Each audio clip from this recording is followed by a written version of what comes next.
Bash at Berlin. Let's talk about it. Here's my review, my thoughts process, and what I think the pay-per-view, or excuse me, PLE was supposed to be about.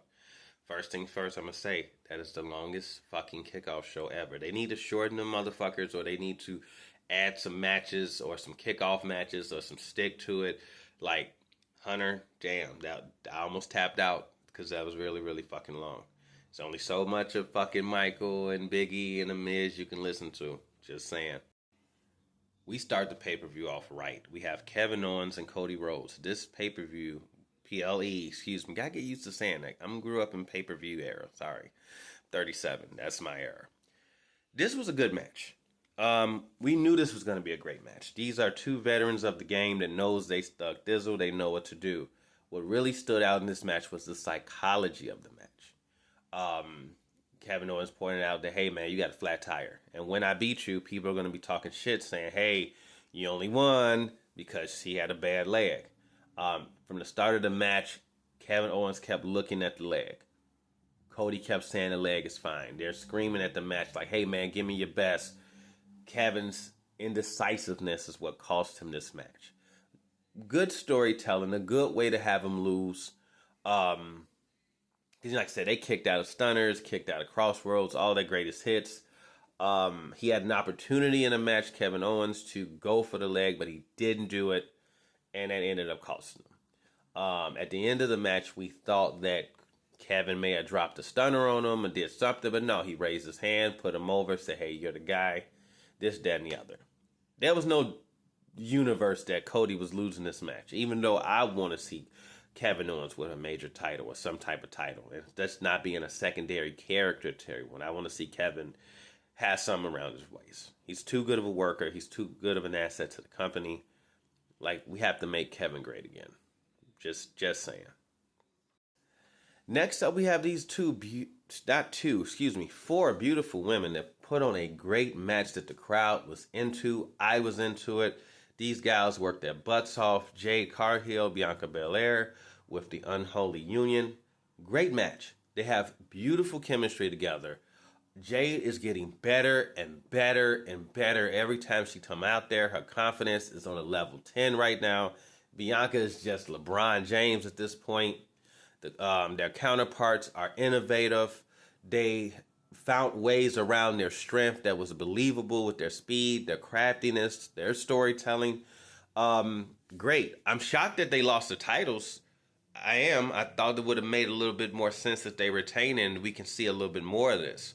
But nevertheless, giving them back to Jade and Bianca is good because they're the stars. And they can make them titles really mean something. That's been the hardest part for the women's division in their tag teams to make those titles matter.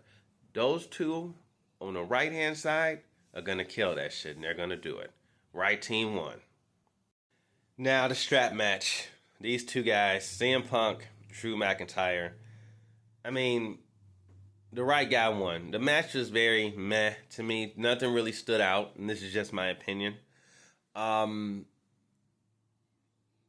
The next pay-per-view is going to be the one, which I'm praying that it's a cage match. And I want it to be an old school cage match. None of that pinning shit. None of that fucking, submission. No, you beat the person's ass and you go through the door, climb over the fucking top. No more of that. No, they need a decisive finish in this. Now, the match itself was a lot of just slapping with the strap, beating each other up, hidden finishers on Dragon. So Punk go to sleep him to death and just hit all the pass and got the victory and mainly got the bracelet finally. So that's cool. Now he got that monkey off his back. But now we're 1-1. So you need the rubber match. Let it be a cage match. These guys have good chemistry in the ring, but we still haven't seen their best yet. So I'm hoping that Bad Blood pay-per-view, that'll be a good match. And I'm hoping that we take a break from this. They do other shit. Drew McIntyre finds his way back as the champion. And then there's those two motherfuckers are going at it for the title at WrestleMania. That's what I'm hoping for. Again, another great match. Mixed tag between Dirty Dom, Liv, and the Terror Twins, Damian and Rhea. Good match, hard hitting, believable, beautiful. My only problem with this is that the Terror Twins won. I don't think they should have won. And they won despite all the interference from Judgment Day. So literally, these two motherfuckers beat a whole faction by themselves, relatively with no problem. So where's left the story here? You know, Liv is still the women's champion. That's what Rhea's trying to get. But the Damian and Dominik really don't have a story. They're just there by default. I mean, because if you really think about it, it's Dominik and Liv versus her, and he's just there helping. So what does Damian do now? I mean, he beat Judgment Day. He beat them all. And that's why I'm like, I was a little confused with them winning right there. I would have had Dominik and Liv kind of squirt another victory away. Squirt, that's awesome. But you can let the story linger a little bit and maybe take it to Bad Blood. They now Liv and them might say they want to fight again in Bad Blood. Wouldn't make sense. But cool. But nevertheless, good match. Damian and Rhea won. No problem. And then finally, we have Randy versus Gunther. Great match. Very old school. Very old school, slow, methodical, everything with a purpose, very technical. This was the match that I haven't seen in a very long time. Everything mattered. Every attack mattered. Every indecision mattered. Gunther is that guy. If you've been watching me for a while, I've been praising Gunther for a long time. He's going to have that belt for a long time. Him and Randy went on there and put on a classic.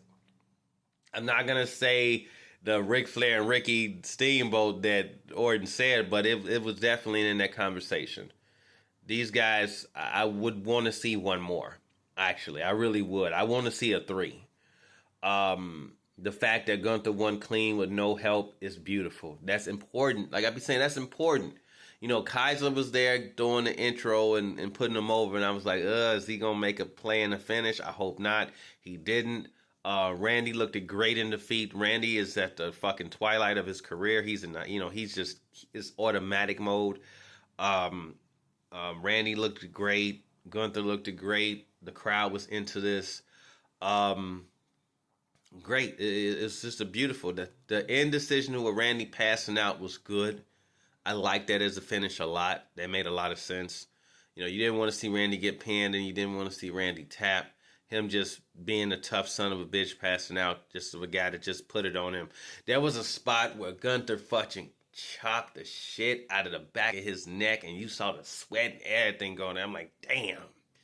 Like I said, Gunther's just a different beast. He's a different fucking beast. And this guy can have a long-ass title reign. I can see that right the fuck now. That's going to be a nasty title reign. But nevertheless, the Bash at Berlin, it was a solid B. You know, it was a 5-card pay-per-view, which I think is fine. But it's like the only thing that kickoff day, they going to have to fix that shit. Because that is like, goddamn, that is a lot. It's very long. It's very brutal. Like I said, add like a kickoff show match, a little one-off show match, or even like a fucking little skit or two in there just to keep the engagement. Because just listening to them talk is kind of brutal. So we have to see what's next. Like, what does Kevin Fatty do now? You know, does Cody go straight to solo? You know, like, what's next? What's next with the Judgment Day? The Terror Twins defeated the Judgment Day. Everybody on the pay-per-view. So what's next? You know? Do we get an Orton Gunther 3? I hope to God we do. You know what I'm saying? Bianca and Jade are the tag team champions again. What do they do? Who are their next opponents? Who are they grooming? So it leaves a lot of good questions and a lot of setup for the things to come. So thanks for listening, and let's get ready for Bad Blood.